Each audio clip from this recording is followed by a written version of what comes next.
My dear friends, my business partners, and all of the allies of our young Belarusian nation, I want to tell you a story about the place I come from. I only ask that you don't keep it to yourself. Tell your neighbor, your family, and your friends, and I hope they will do the same. My country's path was never linear. We have gained freedom as many times as we have lost it. We persevered through the rise and fall of empires, revolutions, wars, and bloodshed. We overcame the waves of crackdowns and suppressions of the Soviet state, as our loved ones were taken away in unmarked cars in the middle of the night, never to be seen again. When the wall finally came down, we prayed that our dreams for independence and individual freedoms would be fulfilled. We clung to liberty as our natural birthright, not a gift from the sovereign, but an innate truth that existed long before any government did. Ultimately, our freedom was not extinguished from the outside. The threat emerged from within. And another wall was built, this time a wall in our hearts and our minds. For the last 26 years, our government has been reducing us to nothing, stripping us of our basic human rights, the freedom of speech, opinion, and expression, the freedom to elect our government, and even the freedom to be tried by impartial, unbiased courts that enforce justice instead of inflicting punishment for our thought crimes. Our life as Belarusians is different from what you would expect. After all, there are no concrete walls, no watchtowers with guards pointing machine guns at you, and no barbed wire.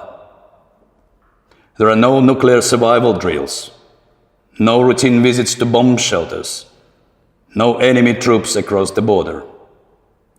And so, at times, you may think that oppression is gone and the challenges to our nation have somehow passed. Instead, we live in fear of our government that doesn't respect the sacredness of our free will. We live in fear of a regime that does not serve the people but instead crushes our soul and threatens our livelihood if we stand up to injustice and make our voices heard. There are always eyes staring at you, asleep or awake, indoors or in the street. There is no escape.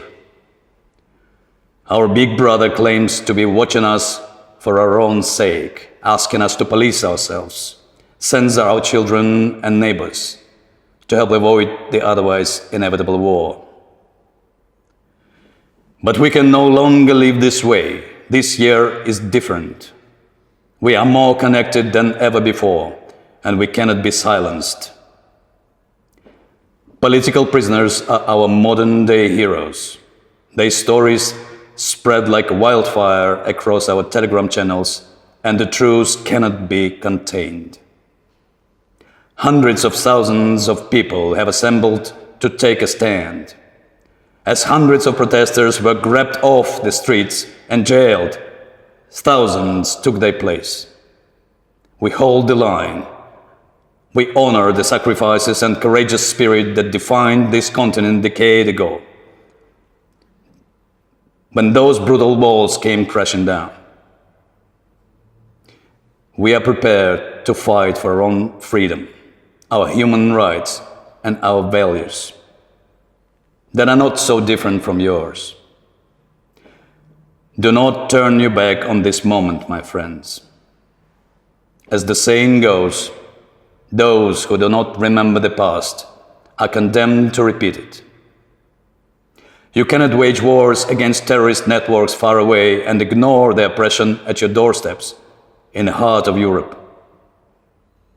It may come back and to haunt you one day, endangering your own freedoms.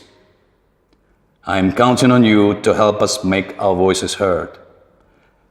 Help our hopes overcome our fears. Our shared past has shown us that together we can move mountains, building something bigger than our own experiences. We can tear down the wall others have erected to keep us away from each other.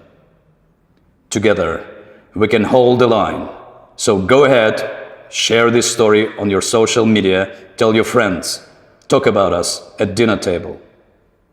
We need your voices, the voices of our friends. Drown out the yelling of our enemies.